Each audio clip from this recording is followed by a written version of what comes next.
Big Senate race here in the state of Arizona as Jeff Flake is leaving his seat open. Running for that seat is Martha McSally. Thanks for being here. Absolutely. So let's talk a little bit about who you are. You've got quite a history, your career as a pilot.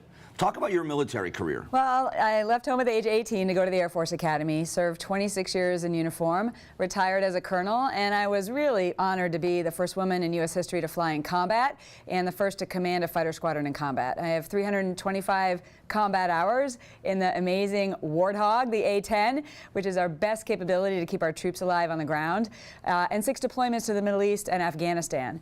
How did that happen? Was it something that was planned? I mean, how did it turn out that you became the first woman in combat? Well, timing is everything. There were many women who were qualified before me. In fact, the World War II women, the WASPs, were tremendous mentors and really, breaking barriers for me. So women certainly could fly, but it was against the law, actually, for the longest time. When I got to the Air Force Academy, I actually didn't want to be a pilot, but I found out when I got there that women couldn't be fighter pilots just because we're women, and it really made me mad. So I just decided that's exactly what I was going to do to prove them wrong and to show that we could be equal warriors. And so I put that dream in my heart and I wouldn't let it die. People laughed at me. I didn't have anything to do with the change, but I was in the right place at the right time with the right qualification and the right dream when the door finally opened. They changed the law, and then the Pentagon finally changed its policy. So then how did the other pilots, how were they with you when you joined in the combat unit? It was a little challenging at first. I mean, our own Chief of Staff of the Air Force stood before Congress and said he'd rather take a less qualified man over a more qualified woman, and he was setting the tone. Leadership matters. So there were some people who did not welcome us, for sure, but I just worked really hard, showed that I was capable. The airplane doesn't care if you're a boy or a girl. Shoot straight, drop your bombs right, and we immediately deployed, which really helped me a lot, because the deployment really brings the team together. You get to know each other. You become a part of a team. Your lives are in each other's hands. And you got to really change people's minds one at a time if they've got, a Neanderthal view. So when you became a commander, how was that accepted? It was extraordinary, really. By that point, we had a lot of women in fighters. We really had shown we were capable and could deploy and fly and fight and be a good teammate. So the issue was really, I think, over as far as the initial concerns, but commanding was the honor really of my life in the military. To take that guide on and to be responsible for the men and women in your squadron, take them from Tucson, Arizona, all the way to Afghanistan and fight in the war over there and be responsible for their lives in the mission was just extraordinary. We had a great team. We did amazing things, and under my command, we won the Air Force Association Schilling Award for the best contribution to national defense that year. Wow. Yeah. So you've had some very big accomplishments in your private life and in your military career. So how did that translate from that kind of public service and serving your country to a congressional run? What motivated you to do that originally? Well, I worked for Senator John Kyle for a year as a legislative fellow when I was a major, and in my military time, I was given the opportunity to get 2 master's degrees with a national security focus. So, as military officers, we're very focused on strategic thinking, solving problems, serving, of course. We raise our right hand and we take an oath of office, and I want to make a difference with my life. I'm very purpose-driven. And I found myself, honestly, getting very frustrated with what's going on in Washington, D.C. You find yourself yelling at the television, like, what are those people doing? Why can't they get it together? And it's part of our culture in the military that if you're going to complain about something, you better be willing to do something about it. So I felt this call to duty churning inside me, that maybe I needed to step up and deploy to a new combat zone called Washington, D.C., and that's what I decided to do. So when you got there, were you surprised by anything when you got to D.C. and you were kind of now involved as a member of Congress? Well, I worked for Senator Kyle for a year in Washington, D.C. on his defense and national security team. So I was a little familiar with the dynamics of how to get things done. I mean, look, it's schoolhouse rock for those who are my age. If you really want to fix something and it actually takes an act of Congress, you've got to work really hard. You got to come up with your ideas, introduce the legislation, get co-sponsors, get it out of committee, get it to the floor. I mean, this is not just standing in front of TV cameras and messaging what you care about. It's hard work behind the scenes to get things done. So I really wanted to make sure I made a difference on the things that matter to us in the district and be a leader on national security issues. I'm the only female veteran in the GOP in the House, and I think it's our responsibility for those of us who served to really be a strong voice on our military and national security as well. How were you able to, before we get into specifics about policy, you have voted very closely with the president on a number of things, with President Trump.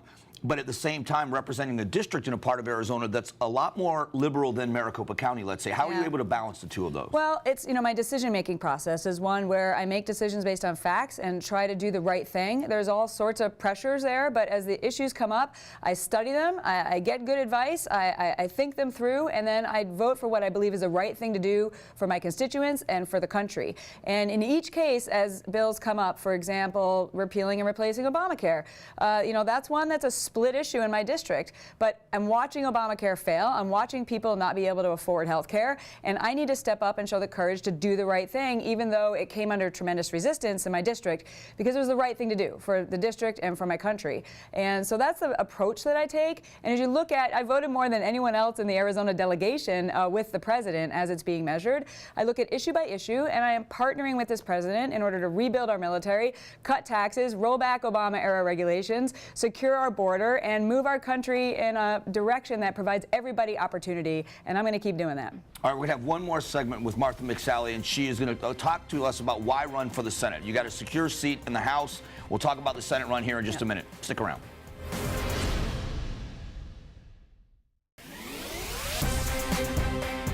All right, with us is Martha McSally, Congresswoman Martha McSally, and you're giving up your House seat to run for the Senate seat that Senator Flake is vacating. Yeah.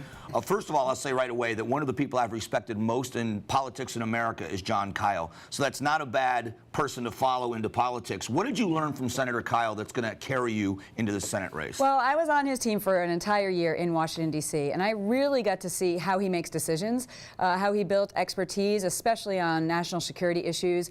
He was a workhorse, not a show horse, and even if people didn't agree with him, they respected how he got things done. And I just really was a great example. I kind of blame him for me stepping up for this new call to duty because of that example that he had. So let's talk about some issues. The president said yesterday, kind of a bombshell to some people, that he thinks that there should be a pathway for citizenships for the Dreamers, 10 or a 12-year period, but they can earn the right to citizenship, which seemed to be a bombshell for a lot of people, that citizenship wasn't on the table. Where do you stand on that? Well, I introduced a bill with a couple of my colleagues a few weeks ago that we really believe is, in good faith, a starting point for the negotiations, that is a conservative solution that addresses the root issues that are messed up about our border security and our immigration system. We have got to secure our border. We've got to provide the resources and the strategy to our Border Patrol agents, technology, border wall where appropriate, plus a strategy based on intel-driven operations. And so our bill has a really strong border security element to it. We've got to end chain migration, and we've got to end the visa lottery. This doesn't make any sense. Other countries like Canada and Australia, they have a merit-based system. We have now 7 of 10 most recent immigrants are extended family members, brothers and sisters, parents, and adult children of the most recent immigrants. Doesn't make any sense. We're a very immigrant-friendly country, but we need to end chain migration, end the visa lottery, crack down on sanctuary cities, and some other things that are in our bill that are actually going to get to the root causes of why we have a DACA population in the first place. And we've got to make sure if we do something on DACA that we are addressing those root causes, because right away that's going to incentivize more illegal immigration, and we can't make the mistakes of the past. So our bill, we really think, is a good sweet spot for conservative consensus. We've gotten a lot of support behind it. The president said he supports it. Secretary of Homeland Security says she supports it. And we've got over 75 co-sponsors in the House, and we really want to push that to the floor. What we have going on here, in order to get a solution, we've got to have it get through the House, the Senate, and signed by the president. So right now, the initiatives that are bipartisan in the Senate, they are really weak. They don't address those objectives that I mentioned of ending chain migration, strong border security to include funding, ending the visa lottery, and disincentivizing future illegal immigration. And so if you've got kind of the DREAM Act clean over here, and you've got the White House's 70-point proposal they put out in the fall over here, our bill is over here, which we really think is in good faith a starting point for conservative consensus. The bipartisan stuff is like over here. So I really think the president is trying to first show he's willing to negotiate in good faith. He was willing to do that before this insane Schumer cinema shutdown, and he's continuing to be willing to negotiate. And I think he's trying to drag the Senate conversation to the right, more towards our bill, in order to get it to 60 votes and really get what we're looking for in our objectives. So I'm glad you brought up Kyrsten Sinema, because I know Kyrsten Sinema fairly well, and one of the things I said about her that's an advantage for her in the race was that she works very well with a lot of veterans groups. We've worked on some veterans things together. Well, the fact that you are such an accomplished veteran really is an amazing attribute, I think, in a state where there are such a military presence and so many veterans. What have you heard from other veterans and members of the military now that you're in this race? Well, we are such a strong military state with all of our amazing national security assets that we have here. And I've trained at these bases and trained with the other bases here. So I have that firsthand knowledge to make sure we fight for our military and fight specifically for the treasures that we have here in Arizona. Plus, we're such a veteran-friendly, veteran-strong state. So there's been a lot of excitement we've heard just in the last few weeks about people saying, we're glad you're jumping in. We need a veteran representing us and fighting for us who actually has firsthand knowledge. And, you know, that's what I bring to the table with my 26 years and my combat experience. All right, so my last question. One of your television commercials, you said, I'm a fighter pilot. I talk like a fighter pilot. We know about the little thing with Tucker Carlson. Yeah. So you've been getting a little heat about that, which I thought was pretty refreshing, that there's somebody that just talks like the rest of us. Does anybody ever bring that up, like, besides someone like me that's interviewing you? Does anybody ever say anything to you about it, or they laugh about it? Look, I just want to say, give me a break. I mean, people are looking for authenticity. Absolutely. And so I am who I am. I'm a fighter pilot. I've had to thrive and succeed in a pretty rough environment. If anybody's watched Top Gun, not that that's actually real, but it's a tough environment. And so this is who I am. And I think people are so frustrated about politicians who are just being whoever they think the person in front of them wants them to be in order to get their vote. They're tired of that. So what you see is what you get with Martha McSally. I'm a little edgy. If that offends you, I apologize, but I'm not going to pretend to be something I'm not. I'm going to be true to myself, true to my beliefs, and I'm going to fight tirelessly for what matters to Arizona as the person I am. So that's it. I'm going to, be all throughout the state, making sure that I'm listening to everybody so I understand what their priorities are, and I'm going to be engaging with them as authentic as I am.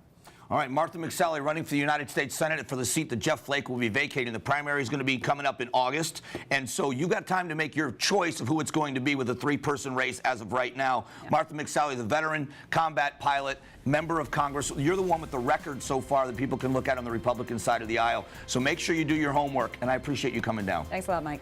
We'll be back.